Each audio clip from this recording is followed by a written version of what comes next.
Nossa língua, nossa língua. Copiar o bom é melhor do que inventar o ruim. A juventude é uma qualidade, não uma questão de circunstância. Realidade é para quem não tem imaginação. Essas frases foram recolhidas pelo publicitário Roberto Duailib e foram incluídas por ele em alguns livros que ele publicou, livros de citações. Daqui a pouquinho eu vou conversar com ele. No programa de hoje também você vai ter Paralamas do Sucesso e Paulo Ricardo.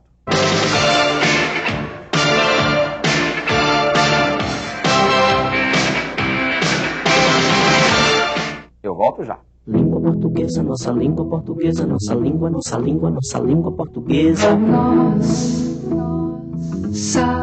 Nossa língua. Nossa língua portuguesa. Nossa língua portuguesa, nossa língua. Nossa língua, nossa língua portuguesa. Nossa língua, nossa língua, nossa língua portuguesa. Nossa língua, nossa língua. Quem é que não conhece a DPZ, né? Uma das maiores agências de publicidade do país. E a letra D de DPZ quer dizer Duailib. Roberto Duailib, que está conosco aqui. Boa noite, muito obrigado pela presença. Muito obrigado, professor. E podemos começar pela explicação do porquê de ora ouvirmos Duailib e ora ouvirmos Dualib. Parece que isso tem alguma coisa a ver com a origem, com a palavra árabe e tal. O sobrenome Duailib, de uma certa forma, já é um nome brasileiro. Estamos em todo o Brasil. E conforme a região onde o imigrante, vindo do Líbano, na ocasião, entrava, seja o Maranhão, seja o Rio, seja Santos, a grafia se modificava de acordo com o ouvido de quem registrava a entrada. E que, aparentemente, esse tipo de equívoco criou várias famílias, no entanto, é uma só, qualquer que seja o som. E o que significa essa palavra em árabe? Vem da palavra do leb, que é roda. O Dualib seria o rodeiro, que faz rodas. O rodeiro, aquele que trabalha com rodas. Uma palavra que em inglês existe, que é o wheelwright, que é um cara que faz rodas. Em português eu nunca ouvi a palavra rodeiro. Eu também não, nunca ouvi. Agora, essa história de sobrenome, de grafias diferentes, né? Essa história em relação aos imigrantes, no Brasil é uma coisa de louco, né? Isso realmente é uma coisa muito comum, né? Muito comum. Eu acho que sim, né? Principalmente aquelas línguas como é essa palavra, cuja origem é o árabe, que soa estranho. Então a pessoa ouvia o imigrante recém-entrado falando Dualib e registrava Dualib, Duailib, Duailib com E, Duailib sem a última letra, enfim. Sim. Né? Mas é um fenômeno que ocorre até com nomes de origem espanhola, né, francesa. Veja, Leblon, no Rio. Era um francês chamado Leblond, um loiro, que tinha uma fazenda ali, que acabou virando Leblon. Leblond, né, que é o loiro ao pé da letra. E virou Leblon. Leblon. Né? A história da urca também é uma delícia, né? Como é que é mesmo? Urca, né? Parece uma palavra de origem indígena, né? É. Você é urbanizadora carioca, quer dizer, quem... Então... E deu origem ao nome de um bairro. Né? Deu origem ao nome de um bairro. Carioca, é uma delícia isso. Anhangabaú. Né? O caso de Gari, né? Gari, que é o varredor de rua, que era o sobrenome do cidadão que tinha uma empresa de limpeza lá em alguma coisa assim. E virou o nome do varredor de rua, né? Gari. Né? Isso é uma coisa interessante. Mas essa é a dinâmica da língua, né? Que é uma coisa fantástica. E a dinâmica da propaganda também é jogar com isso. Né? Interessante, professor. Eu pertenço provavelmente à primeira geração dos publicitários ou dos redatores de publicidade que são profissionais de redação publicitária. Porque até a época em que eu comecei na profissão, os redatores eram ou jornalistas ou escritores que escreviam anúncio como um recurso para sobreviver. Eu comecei na profissão como redator publicitário e o que vem mostrar que é a língua como ferramenta de trabalho numa profissão bastante recente até, tanto que eu estou até vivo, até hoje. E Me diga uma coisa, por falar nisso, o Milor Fernandes diz sempre que é contra a pena de morte, com exceção de revisor, né? Ele acha que o revisor merece a pena de morte. Brincando, claro, porque diz que o revisor mata o texto. Não, e o senhor brincava aqui comigo antes dizendo que não, que na publicidade... Na publicidade a figura mais importante dentro de uma redação é o revisor. Porque é ele que dá liberdade ao redator de utilizar a língua sem o medo de errar, porque a língua portuguesa é muito escravizante. O Graciliano Ramos costumava dizer que entre a censura e a gramática o escritor encontra sempre o caminho. Quer dizer, porque a gramática é quase tão cruel quanto um censor para quem escreve. Então, o revisor é aquela figura que dá tranquilidade ao redator para ele poder utilizar a criatividade totalmente sem o temor de ser gozado pelos outros porque utiliza mal a língua. Porque esse é algo que também é imperdoável. Você se cometer algum erro na redação, vão te gozar pelo resto da vida. Mas existem limites, não é? Ou seja, os limites tanto à direita quanto à esquerda, ou seja, o mínimo e o máximo. Né? Qual é esse limite? Como é que é o bom senso? Como é que é isso? É o bom gosto, professor. Eu acho que a linguagem coloquial é fundamental na propaganda. Por exemplo, em Portugal, até recentemente, a linguagem publicitária era uma linguagem muito cerimoniosa. Os anúncios tratavam o leitor por Vossa Excelência ainda, de maneira exageradamente respeitosa e, portanto, ficava um pouco até falso. Foram os redatores brasileiros que se mudaram para Portugal é que modificaram a língua publicitária em Portugal. No Brasil também a linguagem coloquial na propaganda é relativamente recente. Antes havia um certo rigor que tornava a mensagem um pouco dura. Agora, em todas essas circunstâncias, em toda essa utilização da língua, na publicidade o fundamental é a concisão. Quer dizer, a língua publicitária tem que ser muito concisa, ela não pode ter muitas firulas, ela não pode ter nada que desvie do... Frase seca, curta, direta. Direta, mas com bom gosto. E a utilização de muita metáfora, porque acredita-se que se você também for muito direto ao assunto, não deixar nada para a imaginação do leitor, a linguagem se torna menos eficiente. Eu vou precisar interromper um pouquinho essa conversa que está interessante, e daqui a pouco a gente vai voltar até para falar de propaganda, para falar de uma propaganda de um português que fala aqui dos semáforos de São Paulo. Né? E depois a gente volta a conversar com o Roberto. Agora, só restam os brasileiros que são tão inteligentes. Muito se fala sobre a diferença entre o falar brasileiro e o falar português. Há até quem proponha a tese de que as línguas se devam separar definitivamente. Aqui no Brasil se fala brasileiro e lá em Portugal português. Eu já tive a oportunidade de comentar esse assunto várias vezes e já deixei isso muito claro. A língua é a mesma. O que existe, é óbvio, são diferenças de vários aspectos. Diferença de sotaque, diferença às vezes de vocabulário, mas a língua é a mesma, a estrutura é a mesma. Pode mudar e muda, sim. O falar, o jeito de falar, pode mudar o sotaque. Aliás, por falar em mudança, por falar em diferença, vamos ver como fala um português sobre semáforos. Vamos ver. A Prefeitura de São Paulo está instalando 1.222 semáforos inteligentes. Eles são inteligentes porque são controlados por computadores e câmaras de TV.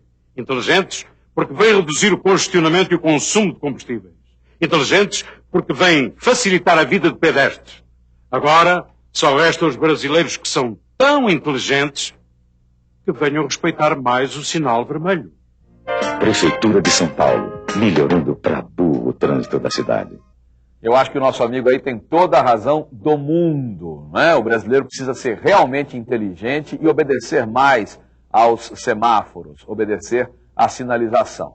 Agora, você teve alguma dificuldade para entender o que disse o nosso amigo aí? Eu acho que não. Claro, o sotaque é um pouco diferente e tal, mas a estrutura é a mesma.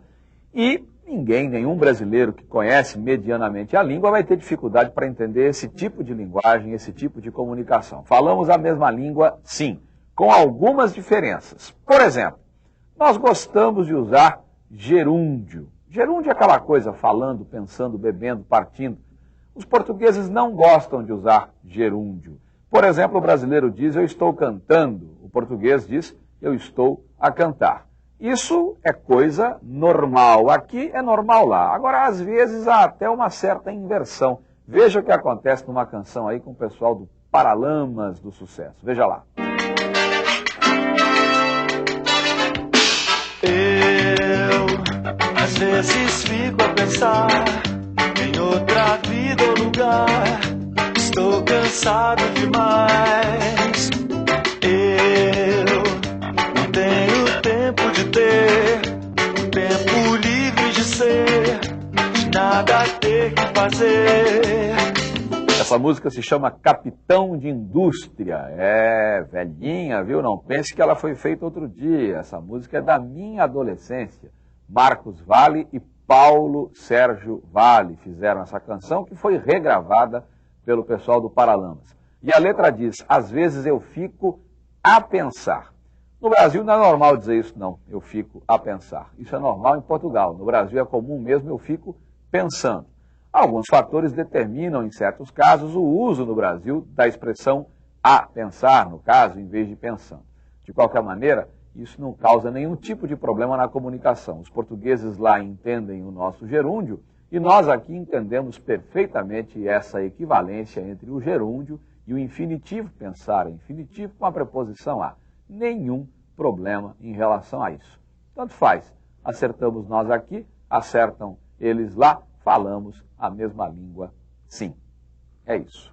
Língua portuguesa, nossa língua, nossa língua, nossa língua portuguesa, nossa língua. Estamos de volta para conversar mais um pouquinho com um dos papas da propaganda no Brasil, Roberto Duailib, que é especialista em redigir anúncios, né? A gente quer saber um pouquinho das grandes mancadas, tanto de quem redige como de quem revisa, né? Se você tiver alguma historinha interessante para contar, de algum revisor trapalhão, por exemplo, ou atrapalhão, como gostam alguns, né? Não, tem o revisor muito rigoroso, muitas vezes atrapalha até a comunicação, porque em redação também se costuma dizer, olha, pode ser mau português, mas é boa comunicação. Muitas vezes é uma desculpa. Mas isso acontece muito. Eu conheço uma história muito engraçada, um cartaz famoso chamado, cujo título era Oba, é Monarca, a criança no Natal, de pijama, vendo embaixo da árvore de Natal o presente com o qual ela sonhava. E o redator, o Cândido Mota Neto, se não me engano, que até hoje tem uma agência e é muito ativo, quando veio a arte final, ele viu que o título estava só É Monarca, exclamação. Aí ele foi conversar com o revisor, que era um rapaz na ocasião que se chamava Zé Macaco, entendia tudo de português. Ele disse que tirou a palavra, a exclamação, oba, porque não existia no dicionário ainda. Naquela época, em 1955, 56. A palavra oba, exclamação oba, não existia no dicionário ainda. Você vê como até isso é novo, né? Então ele tirou do anúncio. Não era permitido ter uma palavra que não estivesse no dicionário. Ele agiu mais ou menos como um advogado, né? Como um jurista. Um jurista. Se não está nos autos, não está no mundo. Não está no mundo. Então ele tirou, e evidentemente o anúncio morreria sem a exclamação. Tanto que permaneceu durante anos e anos, sendo repetido sempre na época do Natal. E, por outro lado, qual é o limite da mancada do redator? Porque eu vejo, por exemplo, em propaganda, muitas vezes, a frase que sai com erro de português mesmo.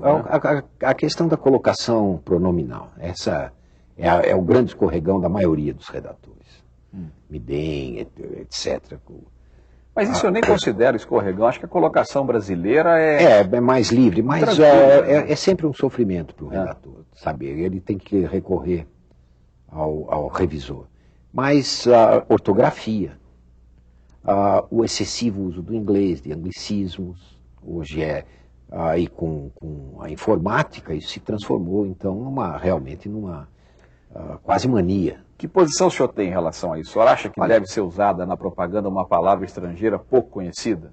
Se ela significar exatamente aquilo que o redator quer que seja entendido, não há dúvida nenhuma de se utilizar uma outra língua. Normalmente são anúncios dirigidos a um público de poder aquisitivo mais alto, que até falam mais línguas e falam obrigatoriamente, muitas vezes, o inglês. Então, a utilização do inglês Isso hoje no Brasil chega a ser quase terrível, na minha opinião.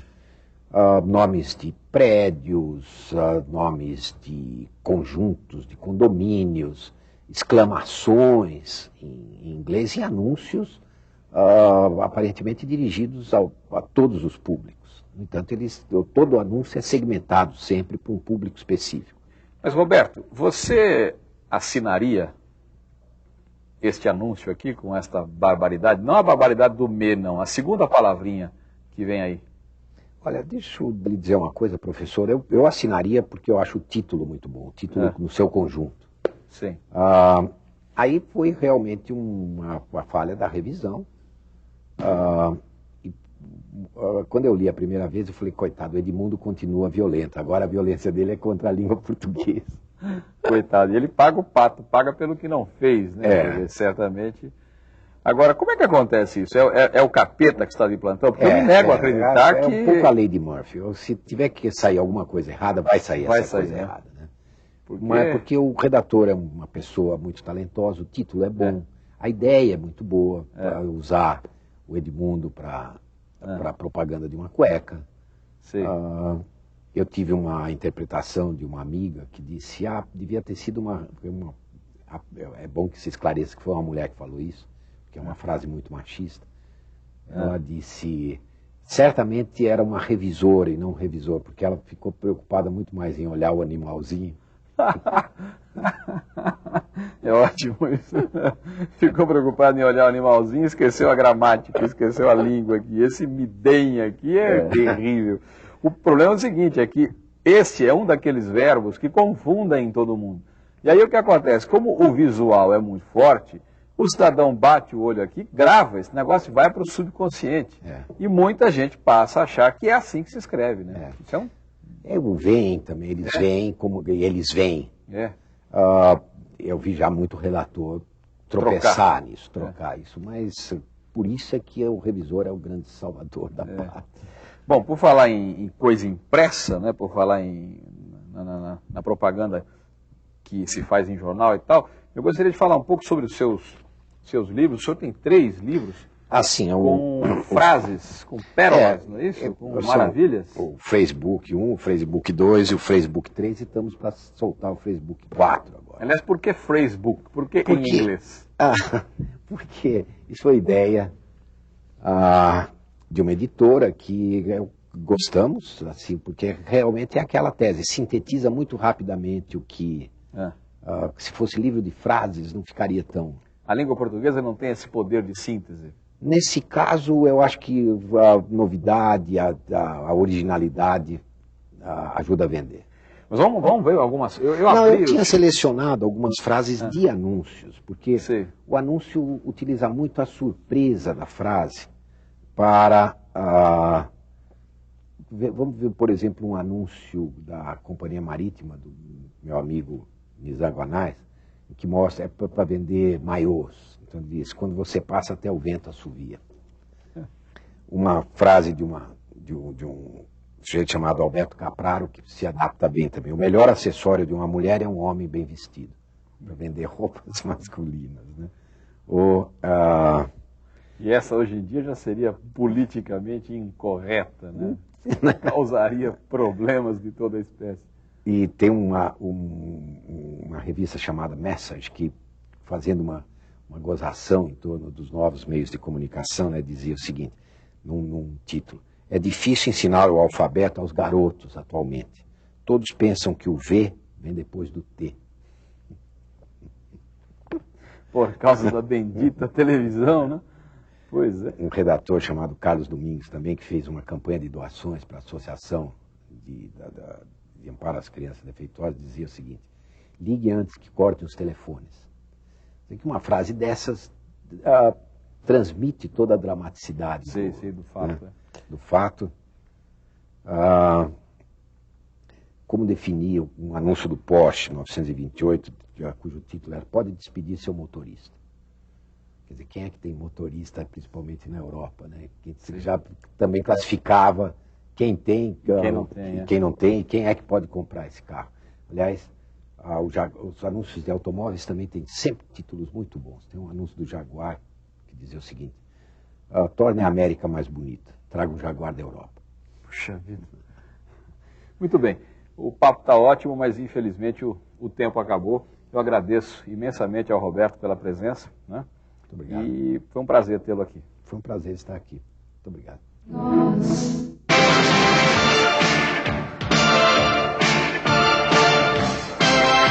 O rato roeu a roda da carruagem do rei de Roma. 3 tigres trituram 3 pratos de trigo. Tente dizer isso várias vezes, né? Em seguida, muitas vezes. Isso é uma brincadeira que se faz por aí, é um desafio até, mais do que um desafio, é quebra-língua quase, né? Mas na verdade o que acontece aí é a repetição de fonemas consonantais. Fonemas são sons, fonemas consonantais iguais ou parecidos. No caso do 3 tigres trituram 3 pratos de trigo, existe aí a repetição do fonema de T, do fonema de R e até do encontro consonantal TR, aí no caso. No outro caso, existe a repetição também do fonema de R, né? O rato roeu a roda da carruagem do rei de Roma. Às vezes isso é feito de forma lúdica, uma brincadeira. De qualquer maneira, isso é um recurso que se chama aliteração. É sempre um desafio. Na literatura, na poesia, a aliteração assume contornos artísticos. É muito chique a aliteração. É um recurso extremamente interessante. Por quê? Porque não é fácil reunir palavras que contenham fonemas semelhantes e, claro, palavras que se liguem pelo sentido, palavras que se encaixem numa frase que tenha sentido. Você vai ver aí uma pequena aliteração feita por alguém que você conhece, o Paulo Ricardo. Veja lá.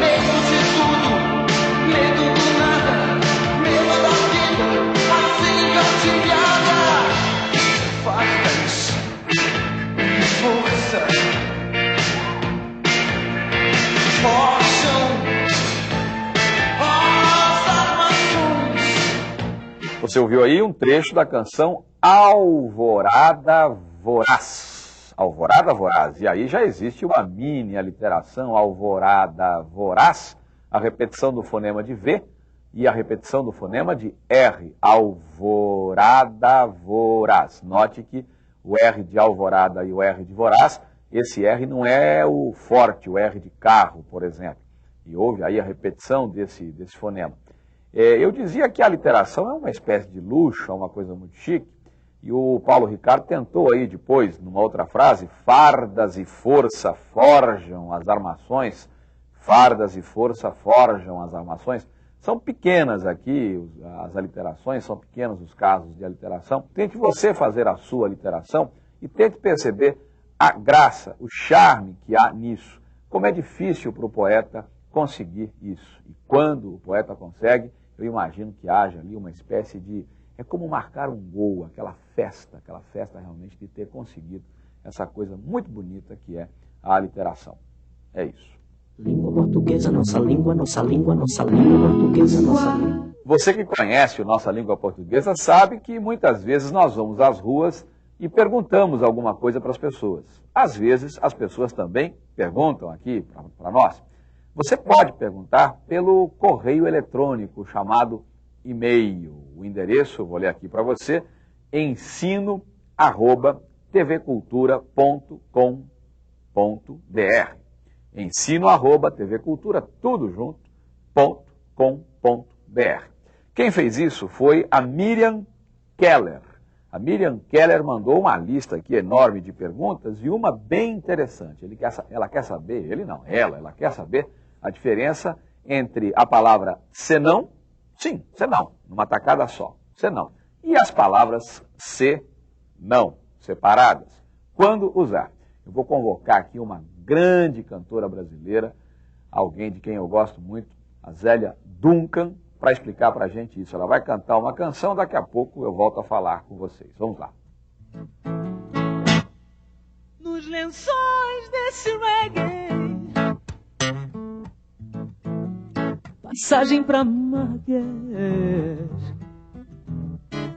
dono do impulso que empurra o coração e o coração pra vida. Não me negue, só me reggae, só me esfregue quando eu pedir. Eu peço sim, se não pode ferir o dia todo cinza que eu trouxe pra nós dois. Essa canção que você acaba de ouvir com a Zélia Duncan se chama Nos Lençóis desse Reggae. Essa palavra é lida de 300 jeitos, é pronunciada de 300 jeitos. Há quem diga reggae, há quem diga reggae, há quem diga reggae e por aí vai. Como aqui na canção, na bela letra da Zélia, ela fez um jogo de palavras aqui, ela dá a entender que o reggae aqui, que é o tipo de música que todo mundo conhece, lá da América Central e tal, reggae aqui funciona como reggae mesmo em português. Ficou interessante o trocadilho aqui. E lá no fim da letra, ela disse: só me regue, só me esfregue quando eu pedir, senão pode ferir o dia. Esse senão é uma palavrinha só. Esse senão se escreve numa tacada só. Senão, junto, significa do contrário. Significa caso contrário. Faça isso, senão haverá problemas. Faça isso, do contrário, haverá problemas. Faça isso, caso contrário, haverá problemas. E é o caso aqui. Só me regue, só me esfregue quando eu pedir. Do contrário, pode ferir o dia. Caso contrário, pode ferir o dia. Se não, pode ferir o dia. Então, nesse caso, se não, junto, numa tacada só. Se, não, duas palavras, muito simples. O se, conjunção condicional, conjunção que indica a condição. Se não chover, irei à sua casa. Caso não chova, irei à sua casa. Esse se e esse não, duas palavras, o se impõe uma condição e a dica, tranquila, é trocar se não por caso não. E cuidado com o verbo. Se não chover, caso não chova. Muita gente por aí diz caso faltar água. Nada de caso faltar. Caso falte. Caso falte, se faltar. Se não faltar, caso não falte. E aí, se não. Se para um lado, não para o outro. É isso. Língua portuguesa, nossa língua portuguesa, nossa língua, nossa língua, nossa língua portuguesa. Nossa língua. Nossa língua portuguesa. Nossa língua, nossa língua portuguesa. Nossa língua, nossa língua, nossa língua portuguesa. Nossa língua,